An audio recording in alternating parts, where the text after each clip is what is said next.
Ξεσήκωμα. Μπερδεύομαι με τις φιγούρες σωστός Πιερώτος, με μάσκες μιας άλλης εποχής, της πατρίδος. Αγωνίζομαι για την ταυτότητά μου. Αναγνώριση ζητάω από τα αδέλφια μου. Λίγη αγάπη, σαν κόκκος ρόδου, να γευτώ τη δροσιά, τη ζωή, την τότε με σένα μητέρα Ελλάδα. Ναι, την τότε ζωή μου, που περπάταγα ξυπόλυτο χωρίς να ματώνω, να πονώ, γιατί ήσουν εσύ μάνα μου, μου χάιδευες το πέλμα με λατρεία, με αγάπη, γιατί τότε ήμουν δικό σου παιδί και με κανάκευες, με νανούριζες, με κοίμιζες, με χυμούς από αγριόχορτα. Κι εγώ κλαψούριζα για ένα μήλο, για μια λιχουδιά, παιδί της κατοχής, στερημένο. Κι όμως δυνάμωσα με όλα τούτα τα ζαρζαβατικά και άρχισα να ονειροπολώ, να ετοιμάζω τα πανιά μου για το μεγάλο ταξίδι, να αποκτήσω λάφυρα, να μην αισθάνομαι ζουζούνι, αλλά αετός. Και άρχισα, μάνα μου Ελλάδα, να σου ζητάω το μερδικό μου, που εσύ τότε ακροτηριασμένη από τους εχθρούς, δεν είχες να μου το προσφέρεις, δεν είχες μια μπουκιά ψωμί και ένα σκουτί να τυλίξω τα νιάτα μου. Τότε έστησα συνέδριο με τα μέσα μου, που πάντα με ενοχλούσαν για την κακομοιριασμένη ζωή που τους πρόσφερα, και ήρθε η συνεννόηση να σηκώσουμε πανί για άλλη γη, για άλλα μέρη.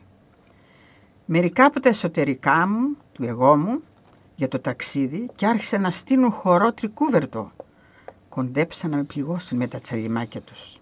Αλλά το δυνατότερο εγώ μου επαναστάτησε και δεν ήθελε να ακολουθήσει. Κλάματα, λιγοθυμιές, αρρώστιες για αναβολή.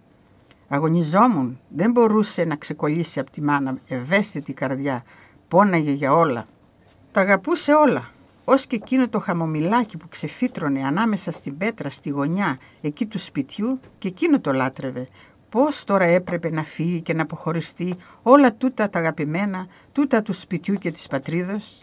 Νύχτες άγρυπνες, συζητώντας και κανακεύοντας τούτη την άρνηση, υποσχόμενοι πως να έτσι ένα μικρό ταξίδι για λίγα χρόνια, για να αποκτήσει τα χρειαζούμενα, και τότε πάλι εδώ θα έρθουμε, να ζήσουμε στην πατρίδα μας. Τη φτωχιά μας πατρίδα, που τροφή μας είχαμε τον ήλιο, τις ακρογιαλιές της και όλο το τοπίο που σε κάνει να αισθάνεσαι τόσο όμορφα. Έτσι κάποιο βράδυ βρήκα το άλλο εγώ μου κουρασμένο και εκμεταλλεύτηκα την αδυναμία του. Πλησίαζαν ξημερώματα. Σηκώθηκα αποκαμωμένη, πήγα στον παούλο που είχε η μητέρα μου, όλο μας το θησαυρό. Πήρα μια φασκιά που είχε μη για κοιμήλιο, τη φυλαγή από εκείνα τα χρόνια που μας φύγανε σαν τις μούμιες μόλις ερχόμαστε στη ζωή.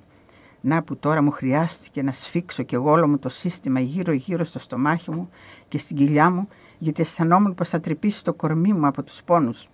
Έσφυγα το σημείο αυτό. Νύφτηκα, σκουπίστηκα από την πετσέτα που σκουπιζόμαστε κάθε πρωί 10 άνθρωποι. Πήρα και τη βαλιτσούλα μου και πάω να σηκώσω το πανί, να φτάσω το όνειρό μου. Όσο κι αν πονάει, πρέπει να τα ακολουθήσω.